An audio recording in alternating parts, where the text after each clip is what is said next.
Hi guys, today we're gonna have a look at the Abisko Dome 2 tent and how to pitch a typical dome tent.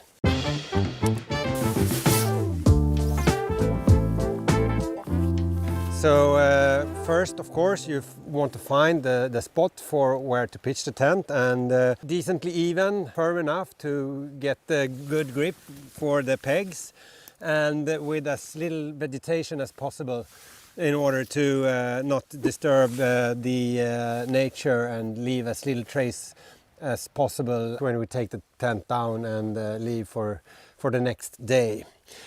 So this is the Abisko Dome 2, so it's fitted for 2 persons, and as usual I would want to find the pegs first and put that in my leg pocket so that I always have the pegs easy access.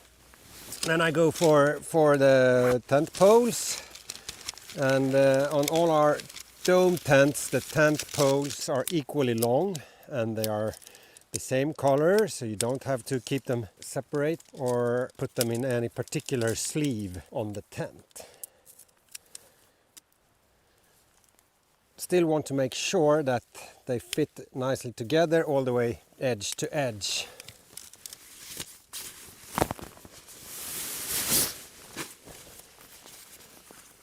So this is a Nordic pitch tent construction. The outer tent and the inner tent are tied together. Of course you can separate them, but when pitching everything together you don't have to worry to get the inner tent wet if it's raining. So the wind direction is not really relevant when you pitch a dome tent, as it is quite round and circular. If I have strong winds, I definitely want to secure the tent to the ground initially so that it doesn't blow away. Like that. So all poles are silver colored and all sleeves are silver colored also, so it's easy to start with. At the top on the dome tents they cross though, and then you need to find the same color sleeve as you came from. So here we go red to red, and here we have from silver to silver.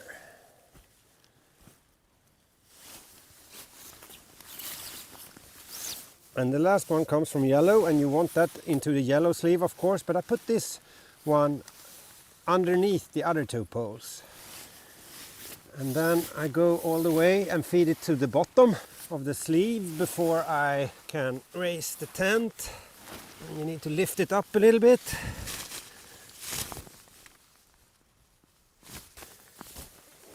You just want to make sure that the pole is at the bottom of the sleeve before putting the tent pole into the cup.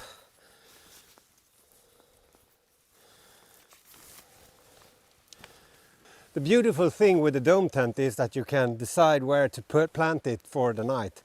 So if you're not completely satisfied with the position, you can easily lift it up and just move it around till you find the perfect spot for your night. And now you want to secure the guy lines.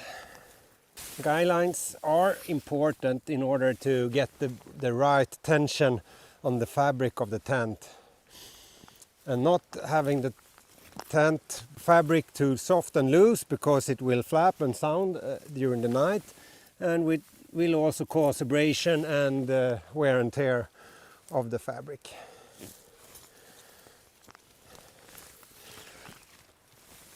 It's also relevant since the main material in the fly sheet is made of nylon or polyamide, and the properties of that is that when it gets moisture and damp it actually expands, and then you will need to adjust the guy lines throughout the night.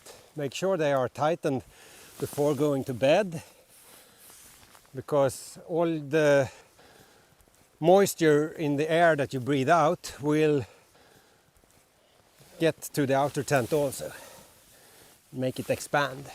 Then when the sun hits the tent, it will dry out, and then the fly sheet will shrink. So the ventilation, you want to make sure that you can have as good airflow as possible through the tent during night. So make sure these are as open as possible. You can also tie this one down. It will give you a little bit more space inside and also support the ventilation.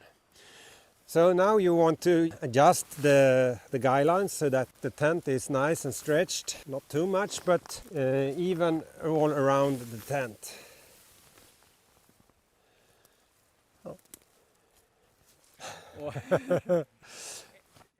Abisko dome toe pitched, and this is typically how you'd pitch any type of dome tent, where the inner tent and outer tent are attached together in a Nordic pitch construction.